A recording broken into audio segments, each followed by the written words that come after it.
আজকে বানাবো নিরামিষ পনির।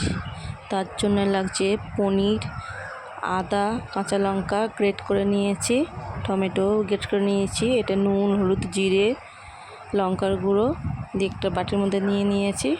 এই যে পনির, আলু টুকরো করে নিয়েছি। এবার পনিরগুলো দেখো একটু নুন আর লঙ্কার গুঁড়ো দিয়ে, হলুদ গুঁড়ো দিয়ে ভেজে একটু জলের মধ্যে ভিজিয়ে রাখবো। তারপর আলুগুলো সাদা জিরে ফোড়ন দিয়ে ভাজা ভাজা করব। তারপর আদা, কাঁচা লঙ্কা গ্রেট দেব আর দেব টমেটো বাটা দিয়ে মশলাটা ভালো করে কষাবো।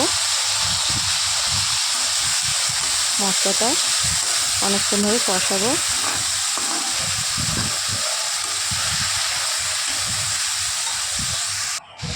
তারপর নুন, হলুদ, লঙ্কার গুঁড়ো, জিরের গুঁড়ো, ধনের গুঁড়ো এটা একটা বাটির মধ্যে নিয়ে সামান্য জল দিয়ে গুলে দিয়ে দেব।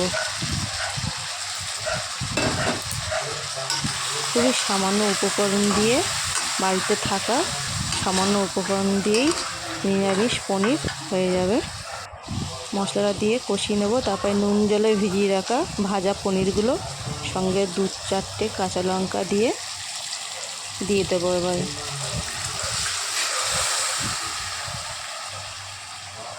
তারপর একটু নাড়াচাড়া করে আমি ঢাকা দিয়ে রাখবো। তারপর জিরের গুঁড়ো, ধনের গুঁড়ো আর গরম মশলা গুঁড়ো ওপরে ছড়িয়ে নামিয়ে নেব।